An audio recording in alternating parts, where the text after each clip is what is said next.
as the kingdom comes near. It says every crooked way will be made straight, every mountain will be made low, every valley would be brought up. And what they're really saying in all that is that everything is going to be taken out of our way so that we can be with Christ. Everything that would cause us to stumble or block us or get in our way from being the child of God that we are intended to be is being taken away. Mountains and valleys and curves, all gone. And the good thing is that it doesn't just apply to mountains and valleys and curves. It applies to sadness and disappointment. It applies to depression and grief and sadness. It applies to all those things that keep us from being God's child, and they're all taken away.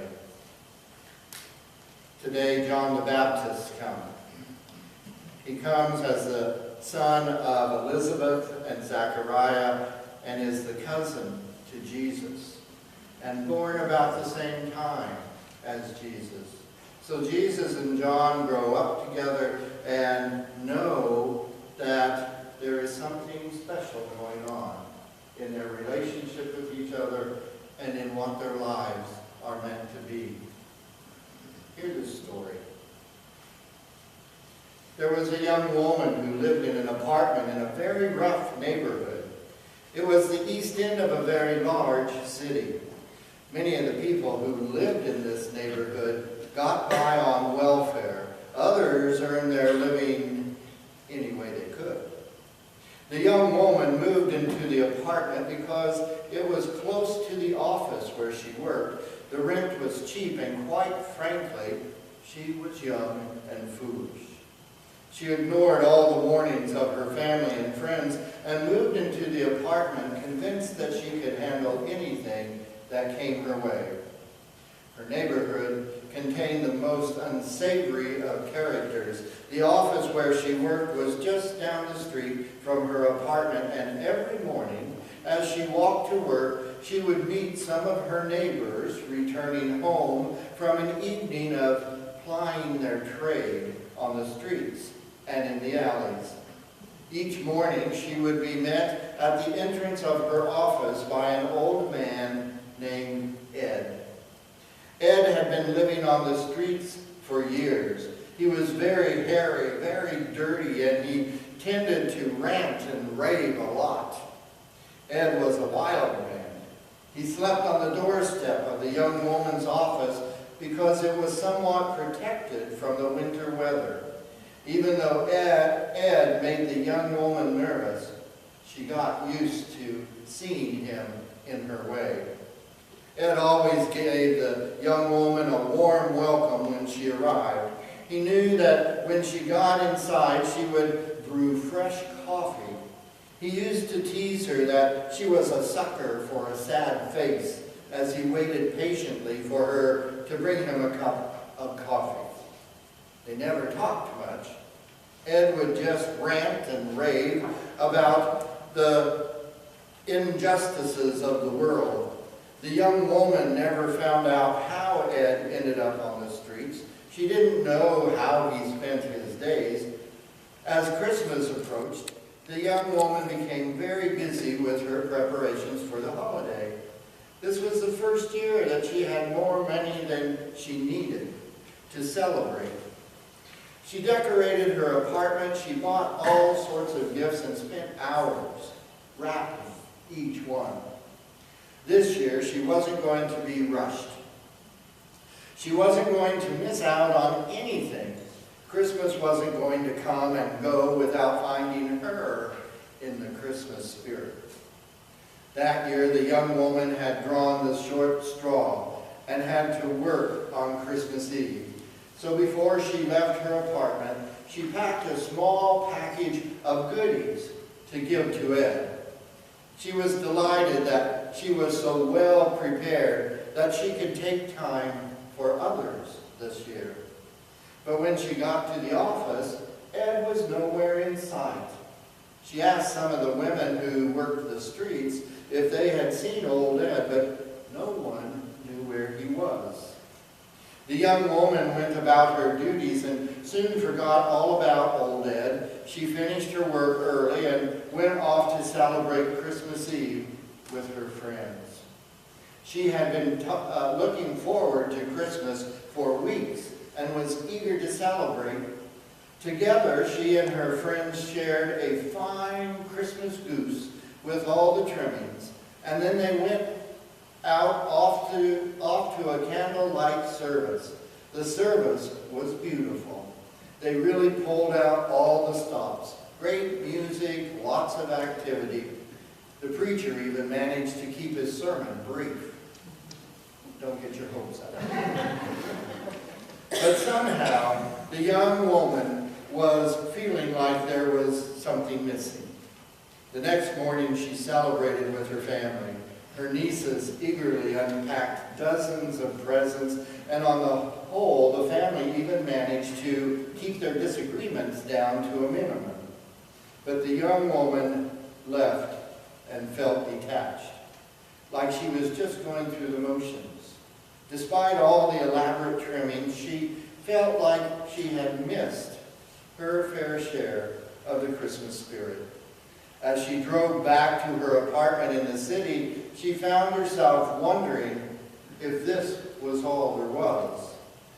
This is Christmas without feeling fulfilled. Christmas had come and gone, and she didn't feel like anything had changed at all. By the time she had parked her car, she was feeling quite depressed. Christmas was over, and nothing had really changed. When she got to the entrance of her apartment, she saw Ed. She had never seen him anywhere near her apartment before, and it made her more than a little nervous. She wondered how he had found out where she lived. Indeed, it frightened her that Ed had taken the trouble to find her apartment. Ed looked very agitated. Nervously, the young woman greeted Ed and asked him why he was at her doorstep. Ed explained to her that he needed her help. The young woman became very, very uneasy. The odd cup of coffee at work was one thing, but this old man showing up on her doorstep was quite another. And now he wanted something. Ed asked the young woman if she would come with him to the park. Caught off guard, the young woman reluctantly agreed. When they arrived in the park, Ed introduced the young woman to Karen. Karen was a very scared-looking teenager. She couldn't have been more than about 14 years old. Ed explained to the young woman that Karen had run away from home on Christmas Eve. He said that lots of kids ended up on the streets at this time of year, and there were usually lots of unsavory characters waiting to greet them. When Karen arrived at the city bus depot, Ed had spotted her. From the moment she arrived, Ed had carefully watched over Karen, making sure that she came to no harm in the city.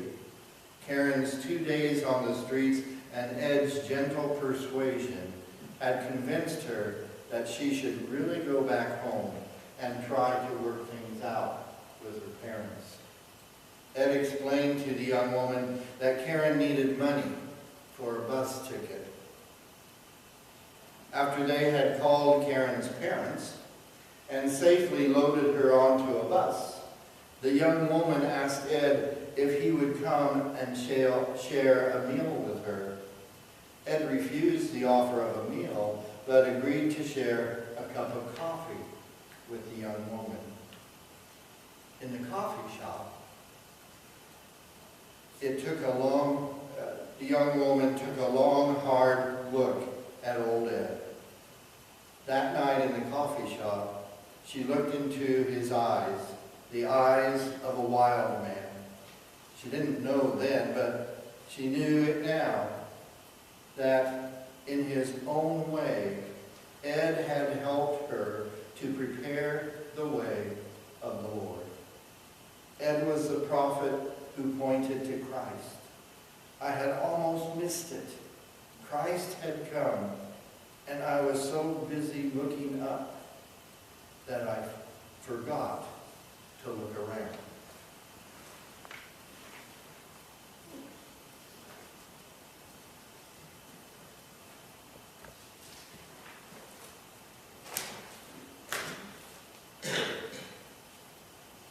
Protests shut down.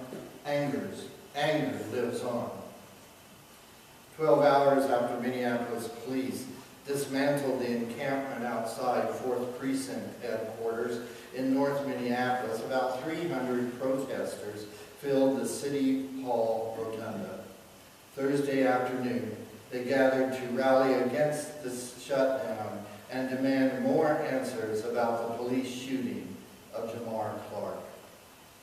Leaders of Black Lives Matter in Minneapolis told a cheering crowd that they were proud of what had happened. It's because we showed up in the streets and we showed up at the door and said, "We matter," that things change.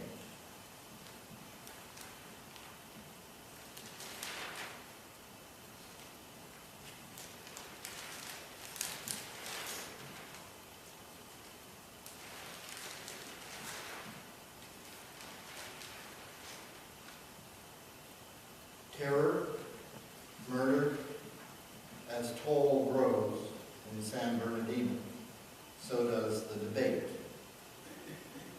The danger was not even over.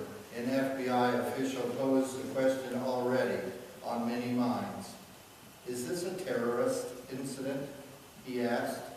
Wednesday at San Bernardino, California. We don't know. Moments later, the local police chief stepped to the microphone and said, "Obviously, at a minimum, we have a domestic terrorist type situation that occurred here. 14 dead. Bernadette Bethadal, 46, an Iranian immigrant who fled Iran in 1969 to avoid the persecution of Christians. Sierra Claiborne, 27, an eternal optimist, one who saw the good in all. Robert Adams, 40, from GUCC, California, known as the loving father of a 20-month-old daughter, Savannah, and a devoted husband to his high school sweetheart wife. Nicholas Thalassino, 52, Jewish Messianic Jew who debated passionately over his beliefs. Daniel Kaufman, 42, who ran an independently owned coffee shop in the center where the massacre took place. His smile would light up a room the moment he walked in. He would change the whole feeling with that bright smile. Michael Raymond Wetzel, 37, the family man. I have never known a better person. Damian Maines, 58. He was passionate about serving his community, a message he learned in his Catholic school and shared with everyone he met. Ty Nugent, she was 31. She was supposed to get married in 2017. Isaac Aminos, 60. Harry Bowman, 46. Juan Espinoza, 50. Aurora Gedoy, 29. Shannon Johnson, 45. And Yvette Valesco, 27.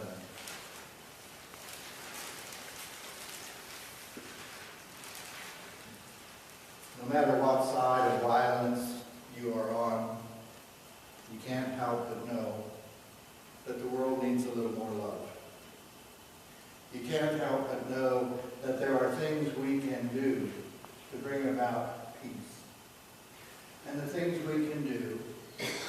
to give coffee to Ed, to trust Ed when he comes to us still looking hairy and dirty and wild. John the Baptist was said to be a wild man who lived on locusts and wild honey. Anybody who can live on that deserves our attention. We are called to make way, prepare the way for the Lord, make his path known, path straight, make his word known. We are called to prepare the way of the Lord. Every year at this time I think, what does that mean? Does it mean that we should clean the church and make our homes shine in case the Lord comes by? Well, I don't think so, because the Lord is already there. And does it mean that we should just change our language, change our ways, give more to charity? I don't think that's what it's talking about. I think what preparing the way of the Lord is all about is going to work for justice. Going to work for justice so that the mountains can be made low, so that people can be treated justly no matter where they are, so that the valleys can be brought up to level ground, so that justice can prevail for those who find themselves in the pits, and that the straight roads are made from all those curves in life that trouble us and get in our way. All those curves in life that bring to us broken dreams, disappointments, and all of the things that go along with making life hard. And to prepare the way of the Lord means to love enough to know that it is our responsibility, that when we see one of our sisters or brothers having trouble, it is our responsibility to do something. To do something. Not just to think somebody else will do that, but to do something.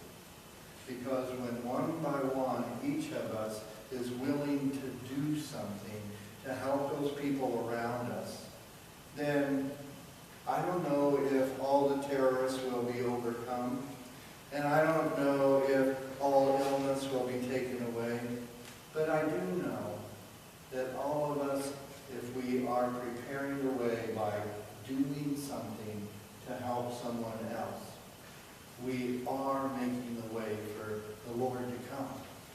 Because we're making the way for people to open their hearts and open their minds and open their eyes and see that God is present in their lives.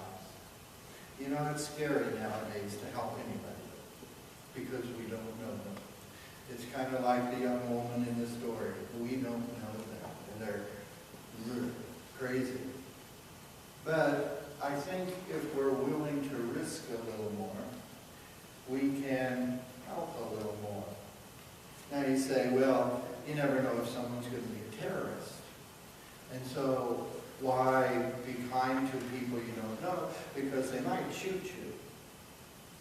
And I say, well, odds are that it's more likely that you will be serving an angel unaware than that you're going to be shot by a terrorist.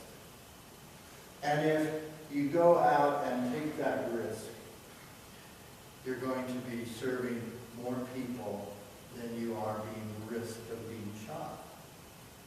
Now I say that knowing that it would really hurt to get shot. But I also know it really hurts to be in a bad situation and have no one care. I'm not sure which one does the most damage. Prepare you the way of the